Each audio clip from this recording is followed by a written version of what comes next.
Donc je voulais vous parler de collaboration dans mon métier. La collaboration avec les autres, elle va m'aider dans mon métier d'agriculteur.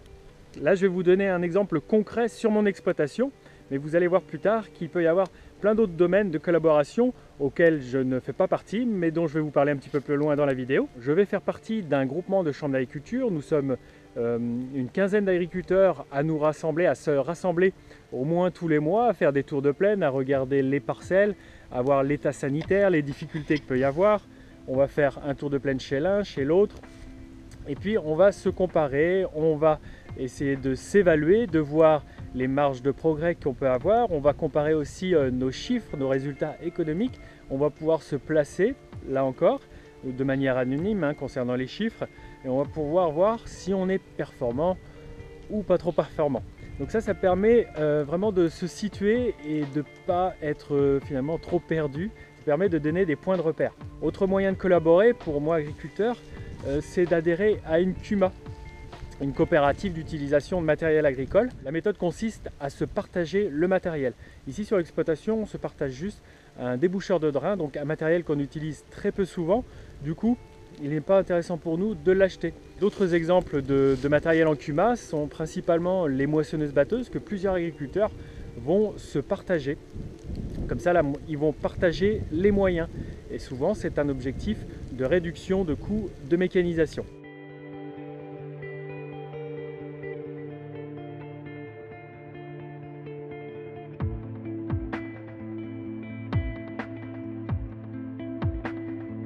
Donc ça, historiquement, ce sont des groupements, des rassemblements entre agriculteurs qui sont présents depuis maintenant des années. Aujourd'hui, avec l'apparition d'Internet, on voit apparaître d'autres plateformes, si vous voulez, d'autres lieux de mutualisation, de regroupement.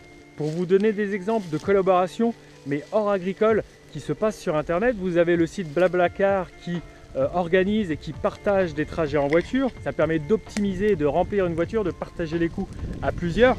Pareil en termes de voiture, vous avez WeCar, ça permet de louer sa voiture à d'autres plateformes qui sont nées avec Internet et qui permettent de partager des connaissances. Vous avez la célèbre encyclopédie Wikipédia, ce sont les utilisateurs qui partagent des articles, qui partagent du savoir, qui viennent ensuite le modifier selon les actualités. En autre système collaboratif, mais rien à voir avec les échanges de biens, c'est par exemple le Bitcoin, la monnaie virtuelle sur Internet. Ce sont les utilisateurs qui créent la confiance de ce réseau monétaire, de ce nouveau réseau.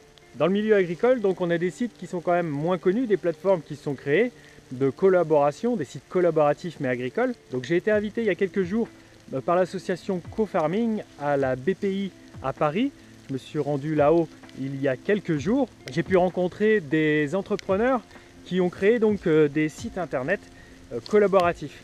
Donc, je vous fais un retour vidéo de cet événement, de mon séjour. Vous allez voir quelques personnes que vous connaissez.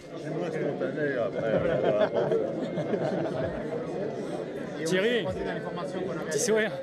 On le sait, aujourd'hui, l'agriculture est confrontée à des défis sociétaux, des défis sociaux. Est-ce qu'il existe des exemples de plateformes qui partagent des savoirs, qui partagent des expériences, qui partagent des erreurs?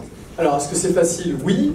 Nous, notre technologie est donc libre et gratuite. La technologie qui est derrière Wikipédia l'est également. Et c'est donc une plateforme de connaissances.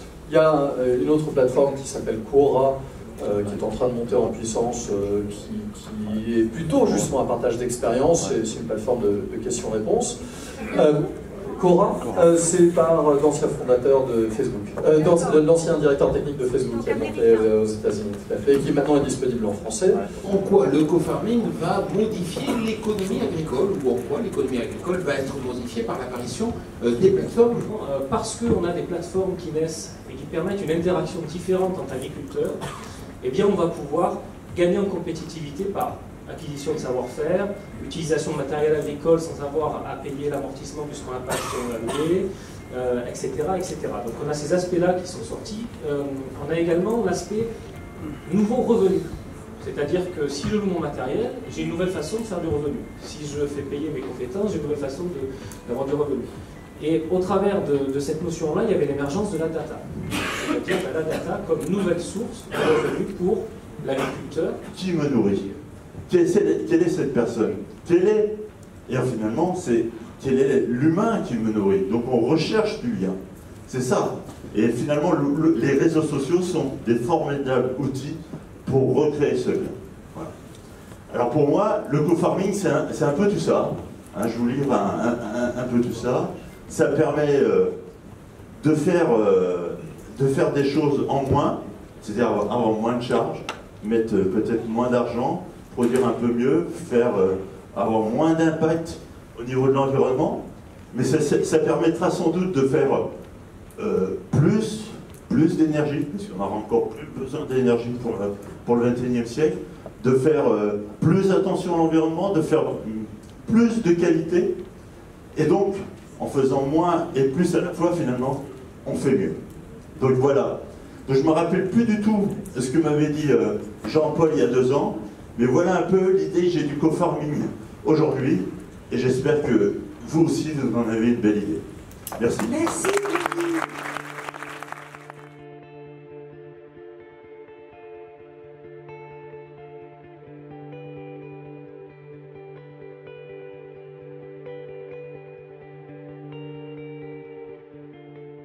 J'ai pu rencontrer Gilles Cavalli qui a cofondé AgriFine. C'est une plateforme sur laquelle, si vous avez une technique, un savoir et que vous voulez le partager, le vulgariser et toucher une rémunération par rapport à cette vulgarisation. J'ai pu rencontrer Anaël Bibar qui a cofondé FarmLeap.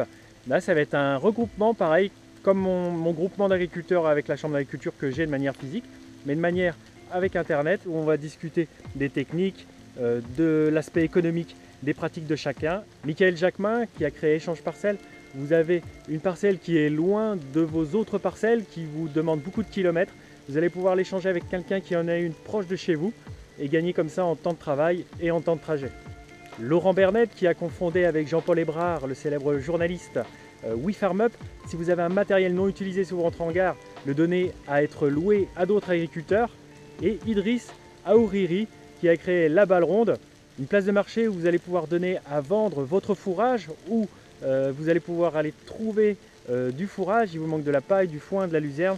Donc si vous voulez des plateformes qui permettent de mettre en relation, en connexion des agriculteurs qui dans la vie physique de tous les jours ne seraient peut-être pas rencontrés. J'espère que ces plateformes qui existent aujourd'hui et qui existeront demain nous donneront des atouts pour faire perdurer l'agriculture, rendre pérennes les exploitations. Je pense que ce sont des atouts qu'il faudra les lier à d'autres atouts, à d'autres marges de manœuvre. Et je vous dis à la prochaine sur les réseaux sociaux. Salut!